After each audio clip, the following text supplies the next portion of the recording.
তৰ্চাবেৰৰ ঘৰত প্ৰশিক্ষণপ্ৰাপ্ত খেলুৱৈ আন্তঃৰাষ্ট্ৰীয় পৰ্যায়ত দ্বিতীয়বাৰৰ বাবে দেশক প্ৰতিনিধিত্ব কৰিবলৈ সাজু চতিয়াৰ এগৰাকী মাত্ৰ 10 বছৰীয়া কণমানি শেহতীয়াকৈ ৰাছিয়াৰ মস্কোত 2024 উচুষ্টাৰ আন্তঃৰাষ্ট্ৰীয় চেম্পিয়নশ্বিপত দেশৰ হৈ প্ৰতিনিধিত্ব কৰিবলৈ নিৰ্বাচিত হৈছে চতিয়াৰ সন্তান কণমানি মিংবি বৰফুকনে অহা 27 ফেব্ৰুৱাৰীত ভাৰতীয় দলৰ হৈ ৰাওনা হ'ব ৰাছিয়াৰ মস্কোলৈ বুলি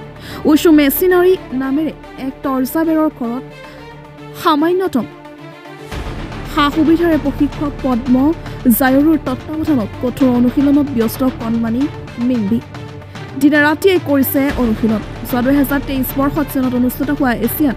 জুনিয়ৰ উচু চেম্পিয়নশ্বিপত অংশগ্ৰহণ কৰি আন্তঃৰাষ্ট্ৰীয় পৰ্যায়ত 6ষ্ঠ স্থান লাভ কৰিছিল মিংবিয়ে দ্বিতীয়বাৰৰ বাবে আন্তঃৰাষ্ট্ৰীয় পৰ্যায়ত দেশৰ হৈ প্ৰতিনিধিত্ব কৰিবলৈ সুযোগ লাভ কৰি যথেষ্ট সুখী মিংবি আৰু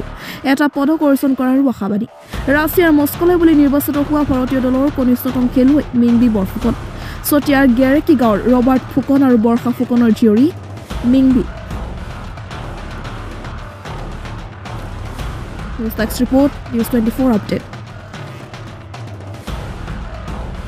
ভাল লাগিছে ইমান সৰুতে দুটাকে ইণ্টাৰনেশ্যনেল ইভেণ্ট তেওঁ খেলিছে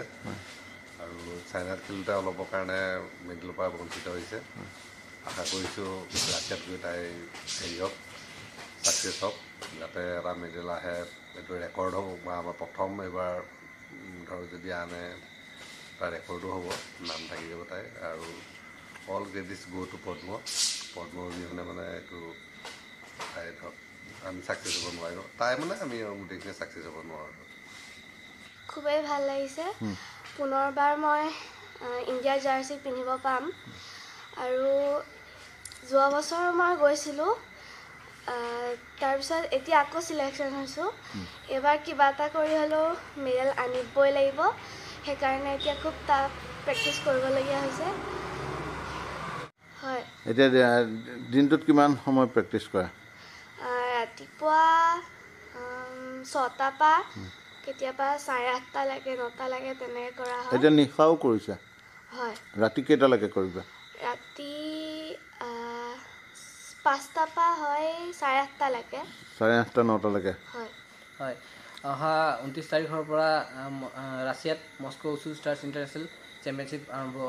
ষ্টাৰ্ট হ'ব তাত আমাৰ মিংবিয়ে চিলেকশ্যন পাইছে ইণ্ডিয়ান টিম হৈ পেলাই চিলেকশ্যন পাইছে তাই লাষ্ট টাইম চাইনাটো তাই খেলি আহিছে এইবাৰ তাই ৰাছিয়াৰ কাৰণে চিলেকশ্যন পাইছে আৰু সুখবৰ যে আমাৰ বিশ্বনাথৰ পৰা তাই ছেকেণ্ড টাইম ইণ্টাৰনেশ্যনেল ৰিপ্ৰেজেণ্ট কৰিব আৰু গোটেই ইণ্ডিয়ান টিমত তাই চবতকৈ সৰু প্লেয়াৰ ভাল লাগিছে ইমান সৰুতে দুটাকে ইণ্টাৰনেশ্যনেল ইভেণ্ট তেওঁ তাই খেলিছে আৰু চাইনাত খেলোঁতে অলপৰ কাৰণে মেডেলৰ পৰা বঞ্চিত হৈছে